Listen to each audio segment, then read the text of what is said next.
অতিথি আপ্যায়নের জন্য এই রকম আমের চাটনি কিন্তু একদম পারফেক্ট।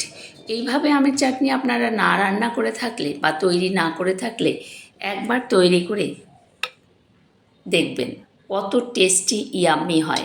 একবার খেলে বারবার বানাবেন। আমি 3টে আম নিয়ে নিয়েছি, এখানে 500 গ্রাম মতো আম রয়েছে। আমি কিন্তু আমের খোসা ফেলবো না, খোসা সমেতই একেবারে অনুষ্ঠান বাড়ির স্টাইলে এই চাটনিটি করব। দেখতে থাকুন কিভাবে আমি এই আমের চাটনি করি। প্রথমে আমগুলোকে আমি কেটে নেব। আমি আম কিন্তু খুব পরিষ্কার করে ধুয়ে নিয়েছি। বাজারে এখন কাঁচা আম অ্যাভেলেবেল। আমি একটা ছুরি নিয়েছি, ছুরি দিয়ে আমগুলো লম্বা লম্বা করে কেটে নেব। যারা প্রথম ভিজিট করছেন আমার চ্যানেল, তাদের কাছে অনুরোধ, সম্পূর্ণ ভিডিওটি দেখবেন প্লিজ একটি লাইক দিয়ে। আর রেসিপিটি যদি ভালো লাগে তাহলে একটি সাবস্ক্রাইব করে পাশে থাকা বেল আইকনটি প্রেস করে চ্যানেলটির পাশে থাকবেন, যাতে সবার আগে নোটিফিকেশান আপনারই কাছে পৌঁছায়। শম্পার রান্নাঘরে কিন্তু পারফেক্ট বাঙালি রান্নার রেসিপিগুলো আপনারা পাবেন। এই রকম করে কেটে এই বীজগুলো কিন্তু বের করে নিতে হবে। আমের বীজ কিন্তু খুব তেতো, সেই কারণে বীজগুলো থাকলে কিন্তু চাটনিটা কিন্তু তেতো ভাব আসবে, তাই বীজগুলো ফেলে দিয়ে রান্না করতে হবে। আমি এরকম লম্বা করেই কিন্তু চাটনিটা করব, ঠিক যেরকম অনুষ্ঠান বাড়িতে চাটনি রান্না করে।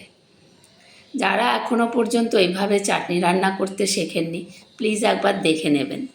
অপূর্ব হয়, আর হয়েও যায় খুব তাড়াতাড়ি। আমগুলো কিন্তু আমার সমস্তই কাটা হয়ে গেছে। এবারে আমি একটি বোলের মধ্যে জল নিয়ে নিলাম। এই জলের মধ্যে আমগুলো সব দিয়ে দেব এই কারণে আমের যে একটা কষ আছে সেটা ভালো করে ধুয়ে যাবে, সেই জন্য। আর এর মধ্যে দিয়ে দেব আমি সামান্য একটু চুন দিলে কি হবে, আমটা খুব বেশ ডাঁটো থাকবে। এবং এছাড়া দেখুন, 1 চা চামচের কোয়ার্টার চামচ আমি চুন দিলাম এর মধ্যে। চুনের জলে এটা ভিজিয়ে রাখবো 10 মিনিট পর্যন্ত, তাহলে আমগুলো বেশ শক্ত শক্ত থাকবে, ভেঙেও যাবে না, গুঁড়িয়েও যাবে না। আর চাটনিটাও বেশ সুন্দর কালার হবে, কালো হবে না। আমের তো একটা কষ রয়েছে, চুন জলে আমের কষটা ধুয়ে যায়। এবারে চলুন একটা রস তৈরি করে নিই। অনুষ্ঠান বাড়িতে চাটনি কিন্তু এইভাবে রস তৈরি করেই করা হয়। যারা এখনও পর্যন্ত বুঝতে পারেননি অনুষ্ঠান বাড়ির চাটনি ঠিক কীভাবে করা হয়, তারা একবার দেখে নেবেন। আমি 250 গ্রাম চিনি নিয়েছি, যেহেতু 500 আম, সেই কারণে 250 গ্রাম চিনি নিয়েছি। আর জলও পরিমাণ মতন দিয়েছি, অতিরিক্ত জল দেওয়ার কোনো দরকার নেই। 1.5 বাটি জল আমি এর মধ্যে দিয়েছি, দিয়ে একটা রস, বেশ ভালো করে একটা রস তৈরি করে নেব।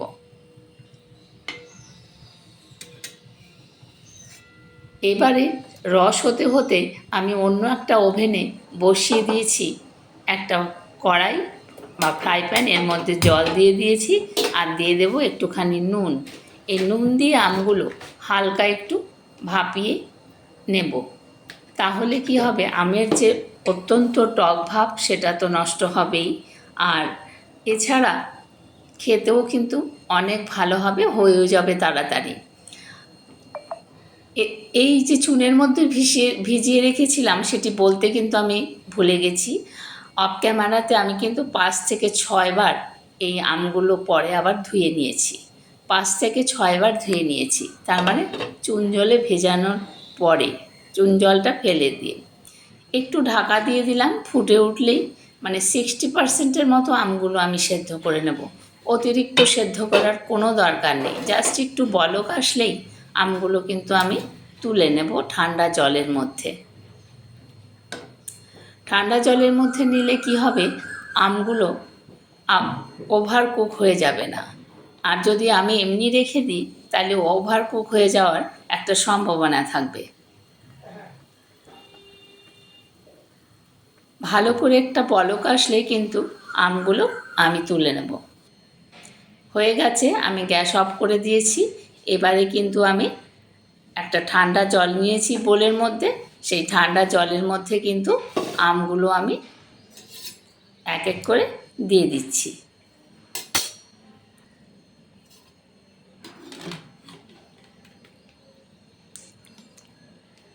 আমগুলো ঠান্ডা জলের মধ্যে রেখে দিচ্ছি, তাহলে কিন্তু ওভার কুক হয়ে যাবে না।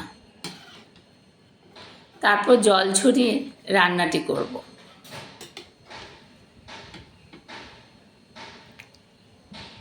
সবগুলো আমি ঠান্ডা জলের মধ্যে দিয়ে রাখলাম। আমি দেখুন আমের খোসার কালারটাও কিন্তু খুব একটা চেঞ্জ হয়নি। এইবার রসটা আবার বসিয়ে দিয়েছি, রসটা কিন্তু রেডি হয়ে গেছে।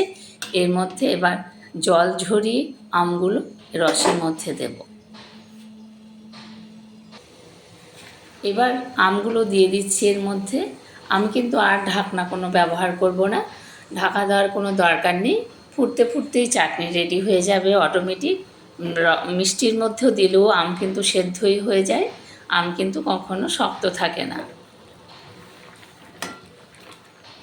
রসের মধ্যে আমগুলো দিয়ে দিলাম। গ্যাসের ফ্লেমটা এবার কিন্তু মিডিয়াম টু হাইতে রাখবো, তাহলে কিন্তু ফুটবে ভালো করে, আমগুলো সেদ্ধও হবে ভালো করে। দিয়ে দিলাম একটু স্বাদ মতো নুন।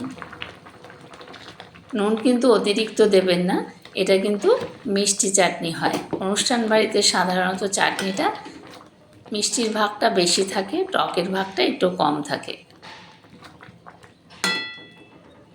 এবার 2-3 মিনিট ফোটালেই আম সেদ্ধ। দেখুন আম কিন্তু একদম পারফেক্টলি সেদ্ধ হয়ে গেছে। এবার একটু হালকা হাতে নাড়াচাড়া করতে হবে যাতে ঘেটে না যায়, খুব হালকা হাতে, ঘেটে না যায়। গ্যাসের ফ্লেম কিন্তু হাইতেই থাকবে, লোতে রাখা যাবে না। এখন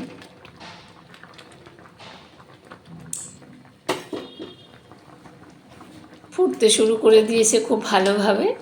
আমের চাটনি এত সুন্দর গন্ধ বেরিয়েছে, এই বছরই ফার্স্ট টাইম করলাম এই চাটনি। দিয়ে দিলাম একটু ভাজা মশলার গুঁড়ো। আম যেহেতু সেদ্ধ হয়ে গেছে, এখানে আছে জিরে, মৌরি, ধনে আর একটা শুকনো লঙ্কা ভাজা গুঁড়ো। আর এবারে দিয়ে দিলাম একটু চিলি ফ্লেক্স, আর দিয়ে দিলাম কয়েকটি কাজু। কাজুটা অপশনাল, না দিলেও চলে। আমের চাটনি তো খেতে দারুণ লাগে এমনিতেই। এইবার নাড়াচাড়া করে আরও 2-3 মিনিট মতো ভালোভাবে ফুটিয়ে নেব, তাহলে চাটনির রসটা আরও ঘন হবে আর খেতে আরও ভালো লাগবে।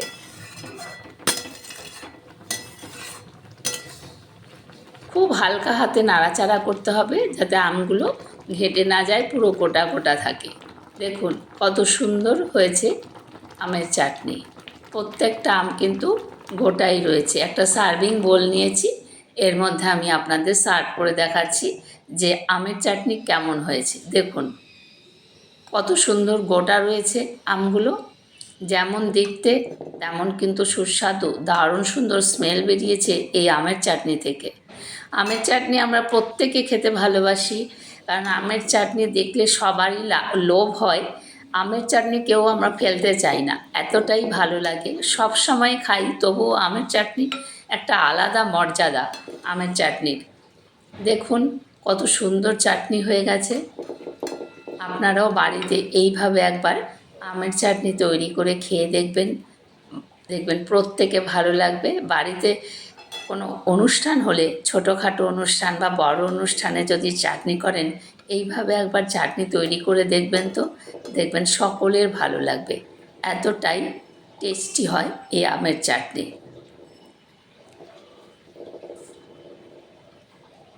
সব পুরো চাটনিটাই আমি নামিয়ে নিলাম। দেখুন কত সুন্দর হয়েছে। চাটনির রেসিপি কেমন লাগলো কমেন্ট করে জানাতে কিন্তু ভুলবেন না। দেখুন কত সুন্দর হয়েছে এই আমের চাটনি, যেমন দেখতে তেমন কিন্তু খেতে। দেখলেই মনে হয় খাই। ঝুরঝুরে ভাত আর পাঁঠার মাংস দিয়ে ভাত খাওয়ার পরে এই রকম চাটনি কিন্তু অসাধারণ। রেসিপিটি কেমন লাগলো কমেন্ট করে জানাতে কিন্তু ভুলবেন না। আর আত্মীয় বন্ধু বান্ধবের মাঝে ভিডিওটি শেয়ার করার অনুরোধ রইল। আপনারা বাড়িতে একবার এইভাবে তৈরি করে খান, নিজে খান, সবাইকে খাওয়ান।